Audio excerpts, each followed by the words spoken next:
In this guide, I will show you how to upload, retime, and submit your Deltarune run onto the Speedrun.com leaderboards.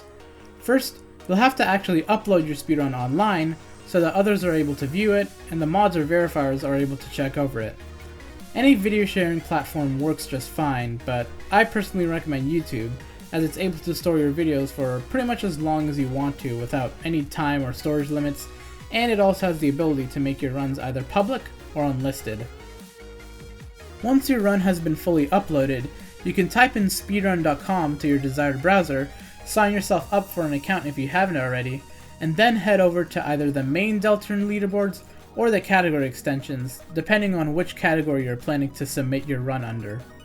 After you've navigated to your desired category, as well as made sure that your run has actually gone through everything needed in order for it to be verifiable, click on the Submit Run button to take you to the submission page itself.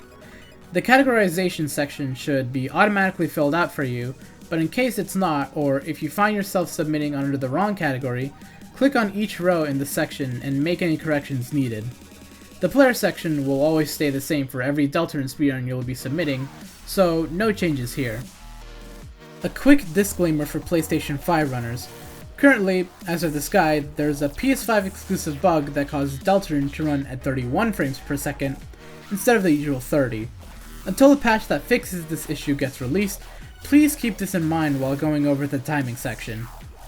As a temporary solution, you'll have to convert your speedrun's raw time using the formula shown on screen right now, or you can automatically convert your time using the first link in the description, then select the PS5 checkbox when inserting the start and end points of your run.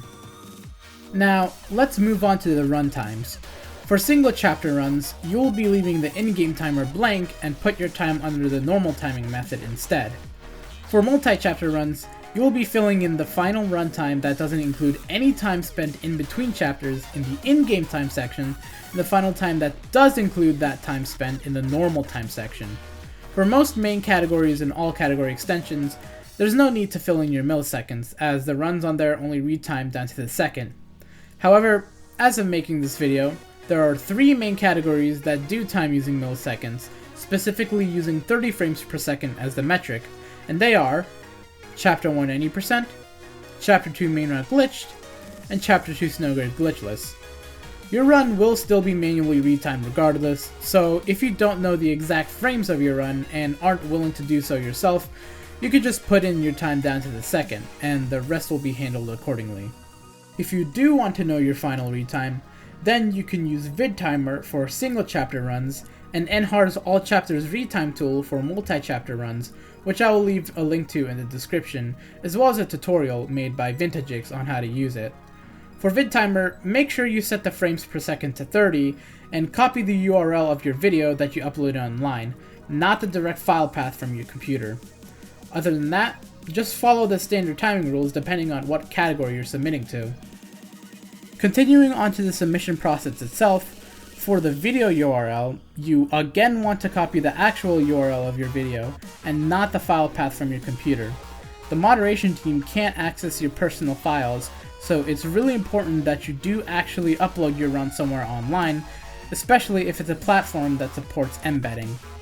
If your run uses the 30 TPBS mod, then select 30 TPBS, otherwise select vanilla. For the date, if you perform the run on the same day as you plan to submit it, then leave that as normal or click Now to select today's date. If not, then simply select what day you performed your run on. For the region, select English if the entire run was played on English, Japanese if the run was only played in Japanese, and none if you switch between either language mid-run. Finally, select the platform that you played Deltarune on, and if you want to, you can write some notes about your run in the description of your submission. If you're running the game on Linux and using Wine or Proton to actually load the game, select PC as your platform, enable the emulator option, then specify the software used in your run's notes. While this isn't the most accurate description for said software, as some people don't actually classify Wine or Proton as emulators, this is still the best solution the mod team could come up with for now, as a Linux version of Deltarune hasn't been released yet, and therefore can't count as an official platform listed. After everything has been filled out, you can press the submit button, which will finally take you to your run's page. A yellow box will appear at the top, telling you that your speedrun is currently in queue to be verified.